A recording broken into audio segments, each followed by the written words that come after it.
Hello,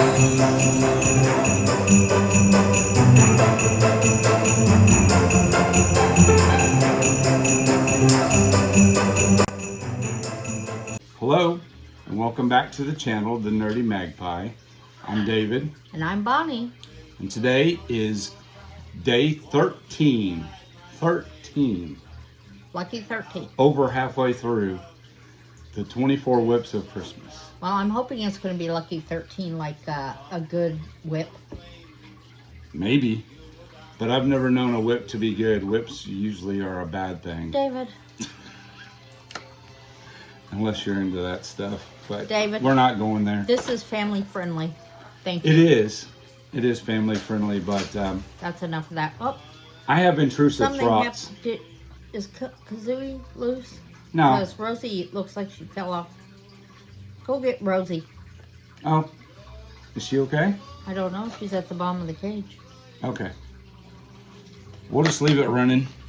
And Bonnie can talk about her whip she did yesterday. Okay, so I don't know what number it was that was picked, but it was Welcome by the Cricket Collection, and I worked on it this morning, and I got 185 stitches in, and I completed this flower. It's supposed to be geraniums. I love how she made the leaves. They're like darker green, and then lighter green, and then a purple. Turned out so pretty. I just love it. And it does look like geraniums. My mom always had geraniums at her house. So, that's what I finished today. I love it when you look at a picture of something and you don't think it looks like much, and then you stitch it and it turns out so pretty. So this is our family member, Rosie. She is a... She's a Gala cockatoo, a Yes. rose-breasted cockatoo, and in Australia, I think my friend Nessa says they're all over the place, so I call her Rosie Pigeon, because pigeons are everywhere here in America. So yeah, we've seen a video before, and they're just like pigeons. They're actually just everywhere in Australia, and we'll put a link to Nessa's YouTube channel. Yeah, Stitching with Nessa, I think is I'm pretty sure that's what it is. But Rosie Cotton here, the little story behind her is, before we moved here, and we lived in Chattanooga I lived there most of my life, but we lived in our house in Chattanooga for 25 years.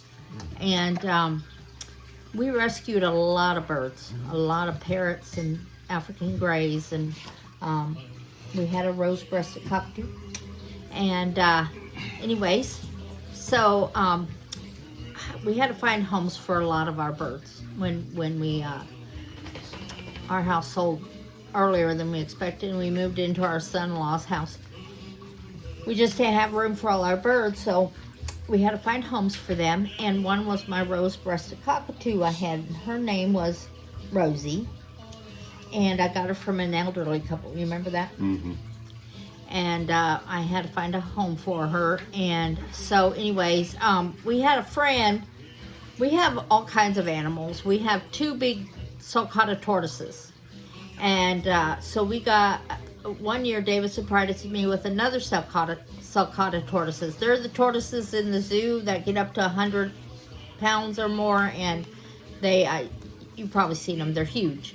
Anyways, they can last 65 to 100 years. Yeah. And so anyways, so David had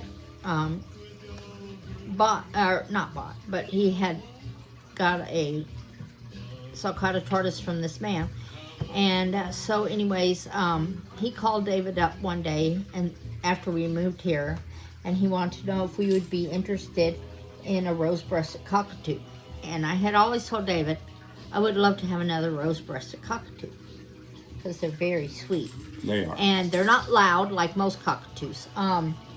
They do screech, as you heard. They do, but not, I mean, it's not... they don't do that unless they feel cockatoo, threatened. Yeah. or a yellow breast, or a yellow is it a yellow No, it's umbrella. umbrella cockatoo? They scream and it can be heard for miles. Mm-hmm. And so they're not like that. Nope. And so, anyways, David got me her again. Got me another one, and she came with the name Rosie, and so I call her Rosie Pigeon. And we think she does talk, but she mumbles.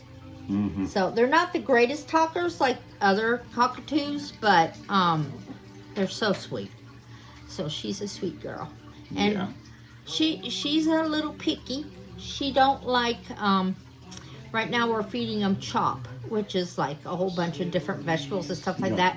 And some of them, when they're some of them just don't care for it. But as long as she's drinking, she's fine. So we're trying to get her acclimated to it. Chop is better for them because it's much better. It's all natural. It's fruits, vegetables, seeds, and it's we put spices and stuff in there for them. Yeah. They love red pepper. Don't ask me cayenne pepper, any of that stuff. They just love it. They love jalapenos, habaneros. Yeah. They love bell peppers. Just a lot. I mean, you can feed them just about anything, but I'd rather feed them chop than anything. They we have a. Do you want to tell them about the bird we had that did the hemp seed? Oh yeah, we had a small little macaw. I can't remember what it was called. A Hans macaw. A Hans macaw. Which is the smallest macaw. Yeah, and they're very hard to find. They're only about this big. Right. And macaws usually are like the size of kazooie. Yeah. And so he came from a home where I think the man had just left him in the cage all the time while he worked, and he could be very loud. Mm-hmm. And so someone suggested we buy hemp seed for the birds because it helps calm them and everything. So we bought this hemp seed and we put it in there, and boy, he went to town on it. He loved it. And all of a sudden it was just like quiet, and we couldn't figure out because he screamed all the time. And some birds do that when they've been separated too many times from people, or they've been kept in a cage all the time. Yes. I mean, it's like caging a toddler because these birds have the intelligence of 3 or 4-year-olds. 5-year-olds, 5-6-year-olds. So it's like you getting your toddler, put it in a cage all day long, and then coming home and let them out for an hour and then put them back. You wouldn't have a happy toddler. So I walk in there and he's sitting on his cage just going, just enjoying life. Just sweet, mellowed out, with his eyes all dilated. He's like, oh. I don't think it contains THC, which gets people high from maybe hemp. It does for but birds, for birds, I think the ingredient in the hemp seed, it just kind of soothes them. I think he just ate too much that day. So, anyways, let's get back on track. One thing I'm going to mention, and stay tuned to the end of the video, one of our family members passed away last night. Our bloodhound, Clyde Henry, we've had him for 6-7 years. He was a rescue, and we're not sure how old he was when we got him. He had cancer. If you ever get the chance to get a bloodhound, please do. They are the best dogs. Wonderful dogs. And, I mean, if you can put up with a little drool sometimes... I mean, he was just a fantastic dog. And he really was. He had just been battling a lot of tumors and stuff, and he hadn't really eaten much the last day, and so he passed on last night. So yeah, it's a little sad today, but it is. But there is an interesting fact about bloodhounds. You see them all the time tracking prisoners and all that. But one thing a bloodhound can't do is it cannot find its way home. It cannot track its own scent. That's right. He can't track his own scent. That's crazy. Yeah. And I'll let you know that I'm a pretty large man, I guess. Tall. I'm 6'6" and I weigh about 250. I could not walk Clyde. That dog pulled so hard. Oh. he would goodness. literally drag me if he could. Yeah, when he was younger. Yeah. So, anyways, So we're really sad about that. But we are. We don't. This is not a channel about sadness. No, and you know he's not been, suffering anymore. Yeah, he was hurting for a while, and so it was best for him, and you know, So that's life. yes. So, anyways, let's get on to whoa, what did I drop? Don't scare Rosie. I'm sorry, Rosie. Let's Rosie see. will. Number 13. What do you Day think, number Rosie? 13. You think you're going to like that one? And it is number 3. And that, it fell over Rosie? again. It's a 3. Number 3. What do you think, Rosie? Huh? So let's get this one off the table. Huh? What do you think? It's file number 3. Number 3. 3 is right here. There we go. Let's see what this is going to be today. Ooh, Rosie, would you like to try to rip open the paper? No, I think she's scared. She's not like Kazooie. Yeah, she's not very... We don't know where she came from. We don't know the people who raised her. Kazooie was... I mean, we acclimated him to everything, and a lot of these birds are not. So, oh! Sleepy Hollow. Oh. I'm excited about this one. I think it is Cross My Stitches. I think that's what it's called. She did this one and displayed it fully done, and I just loved it. So I'm excited to start this. I did start it. I started the house. There it is. And I started on this brown. I really thought about doing a grayish color, but I think I'm gonna like it on the brown. Brown is. I've never done a dark brown like this, so we'll have to see how it goes. But I It looks like it makes the colors pop. that's what I thought. So I thought, well, I'm gonna give it a good try and see if I like it. The only other piece I had that would have fit this, because I didn't want a huge piece on the wall, was linen. And like I said, I honestly gave this a good shot on linen.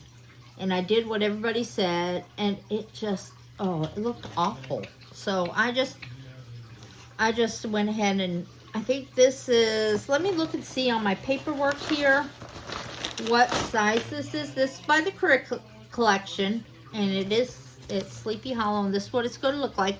It's going to be 3 panels. This is 1 panel, 2 panels, and then 3 panels.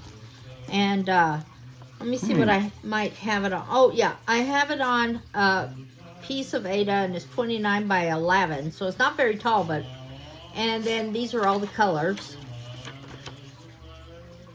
If you ever have thought about stitching on a Cricut Collection, do it. I just... It's such a nice stitch. It's not like you have to do all this stuff to make it look nice. It's just a pleasant way to stitch. I think, do you think, let's see, let me look at this.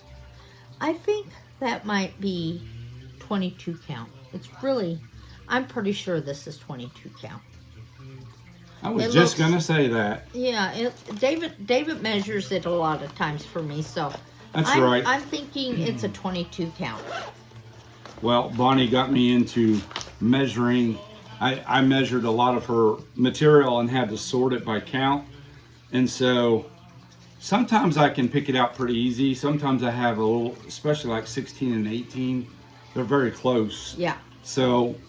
But if I show her, she knows exactly what it is. And here's all the colors. I just love it. It doesn't look like it would have those colors in it, but it does. So I'm really excited to stitch on this some more. And for everyone out there, it does have a headless horseman. I'm not sure how I'm going to do that headless horseman because the head, I wish I had, maybe you all know, maybe they have some glowing orange, or I guess I could do Krynic, but I'm not really into Krynic, but I thought it'd be neat to make it shine somehow. I wonder if you can dye the glow in the dark. Maybe dye some orange. I don't know if that would take out the glow in the dark. I don't think it would, but... I mean, we could try a small piece. I got a whole box of it, so... I'd be willing to give it a shot. Yeah. And see. Yeah, that might be an idea. Because I really, if you do stitch with Krynic, and a lot of people really don't like to do Krynic, but if you stitch with Krynic, do a piece of Krynic with a piece of Ada or DMC or whatever color cotton. It needs to be cotton floss. And it goes together so quick. It's very nice to stitch with if you pair it with something else.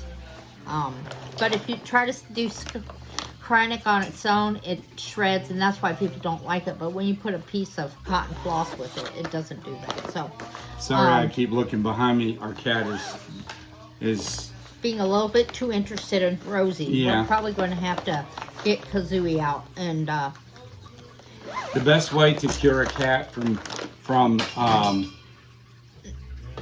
being interested in birds is if you have a large bird like Kazooie, take the cat, the animal, whatever it is, dog, lay them down on their back, and then not on their back, on their side. Or on their side. Because that's a submissive thing for a dog. We've done it all the time. I know. Or a cat.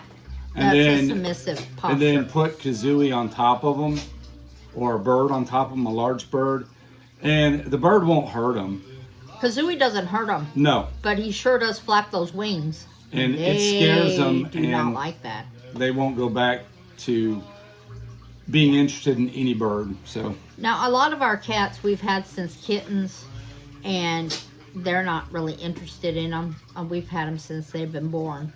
Well, that was Libby, and Libby hasn't been around them as much, but she knows better. She does, but she's not been feeling well, and she was really congested, and we got her over that. So now she's really feeling wild. But her daddy, Dobby, we have had him. He was probably 2 or 3 when we got him. Yeah. And he wasn't around any birds. And we had to train him real quick. You don't mess with the birds. So. And he doesn't. The only one that No. consistently does it is my cat, Georgie. My one-eyed cat. He has one eye. David makes these animals rotten. He's got the little dog, Wyatt, that we've raised since birth. And we've got Georgie, who we've had since birth. Because we have his parents. I don't make them rotten. Yes, you do. I give them lots of love. Yeah. No discipline. And then he yells and, hey, stop it. You guys shouldn't have done that. Quit. I don't know why you guys are driving me nuts. And I'm sitting there just shaking my head because he should have made a mind to begin with. But, oh well. Now he has to have consequences for it. Well, we are going to end today on Rosie? some Christmas traditions. I don't know about in your home. What Christmas? Oh, did she bite you? She did. Oh. That's okay. That happens. Rosie, that was a bit too much love. She was trying to nibble. No, she wasn't nibbling. She was giving too much love. She's really never really bitten But I will anybody. tell you, if she really wanted to hurt me, she wouldn't have let go. She'd have bit it right through the lip. Yeah. So. But Christmas traditions, are you okay? I think. I don't see any blood. It's not bleeding, so Nope. like I said, Okay. she would have really hurt me if she, but it does sting. So Rosie, I know that people sure have wasn't Christmas nice. traditions every year. Some in our house were the children usually open their stockings first. Then we did the Christmas pickle. Yeah. And if you don't know about that, is you go, so there was always a fight over who got to do their, especially with one son of ours, cried every Christmas. But anyways, He won't see this video. So. he won't. But anyways, he cried every Christmas, and I mean, it's not fair. Everybody else gets to go before me. You know, the thing that the kids end up doing. So anyways, we heard about the Christmas pickle, and then so you get a pickle. It's you've probably seen them It's at an Hobby ornament. Lobby. It's an ornament, and you hide it in the tree. You hide it really, really good. And the first person to find the Christmas pickle gets to open their gifts first. Right. And my daughter, she's the only one that comes to our house now at Christmas because our sons all live in El Paso. And so anyway, she loves to find the pickle. And so now she has her husband looking too. So anyways, that's a tradition that we've always did. Another thing we did was every major holiday we do a special Breakfast. like a breakfast or a special drink. Like at St. Patrick's Day, we always did shamrock shakes. At Easter, we do resurrection biscuits. So I always try to make something very special out of the major holiday. So we always do cinnamon rolls. I used to do homemade cinnamon rolls, but my kids didn't care for them. So we do the ones from Pillsbury. It's easier, and I don't care. They were crazy. And then we always had like orange juice or some kind of special drink they wanted. And we always made homemade eggnog. And anything else? I'm still going to make some homemade eggnog for me and David. But is there anything else we used to do? Not that I know of.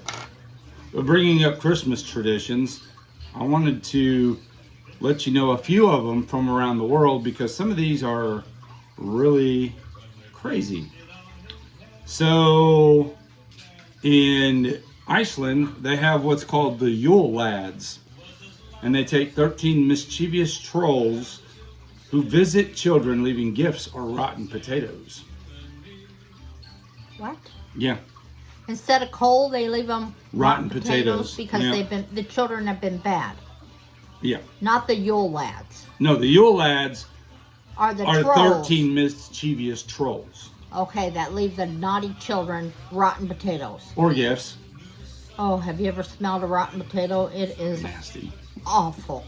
So, unique feast and foods. Of course, we mentioned KFC in Japan.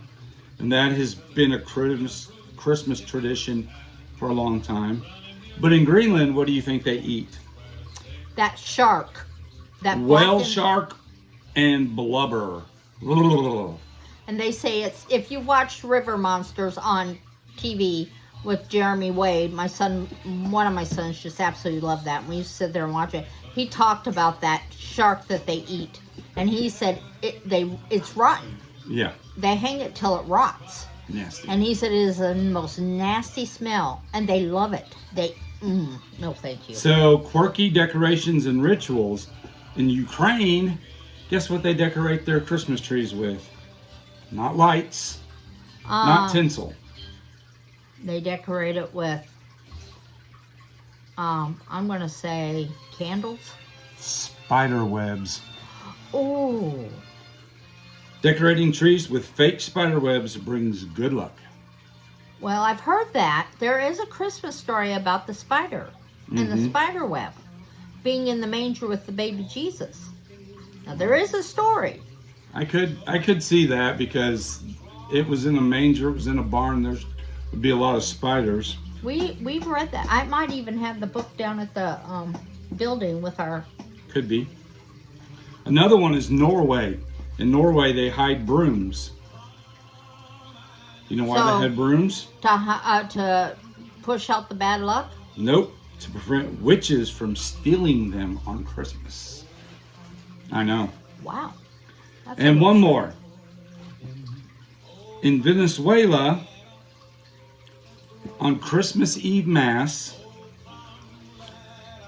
the parishioners all wear roller skates and skate on Christmas Eve Mass. That's in Venezuela? Yeah. Why? And sometimes they tie strings to their toes to wake sleeping children. I don't know. I guess they run over the children with the roller skates. They must have a foot fetish. Okay, this one has got to be said. I don't like and this feet. Is the last one. Don't put your feet on me. In Sweden, the Christmas Eve tradition is watching... Bad videos? What? Donald Duck and his friends wish you a Merry Christmas. That is their Christmas Eve tradition. Well, it's better than watching bad videos. Yeah. So, whatever Christmas traditions you have, keep them going. Your children will remember them. Our children remember them. They absolutely... Till this day. Rosie? I think she is being a little bit of a pill. You go see your dad. Come here, girl. I'm not going to get bit again. You're being nasty. Now she flew in my face. She gets a little bit, she does fine, and then all of a sudden she just gets funny. She wants to be back. She's very at home in her cage because I think the people used to keep her in the cage all the time. Don't be dancing over here. It's none of your business. But she does. She definitely likes Bonnie more than me. I love her. I really do. But she after a while, she's like, I want to be back where I belong. Yeah. Thank you very much. And that's sad because, I would hold her all day. I would pet her. I would do whatever. whatever. We let Kazooie out. Kazooie roams all over the house when he wants to. And it's funny because you can hear click, click, click, click, click, click, click. Sounds like click, a dinosaur from Jurassic Park movies. Yeah. Exactly. As he's walking through the house. And let me tell you, our 80-pound dog, Ellie, move. He comes by, she jumps up.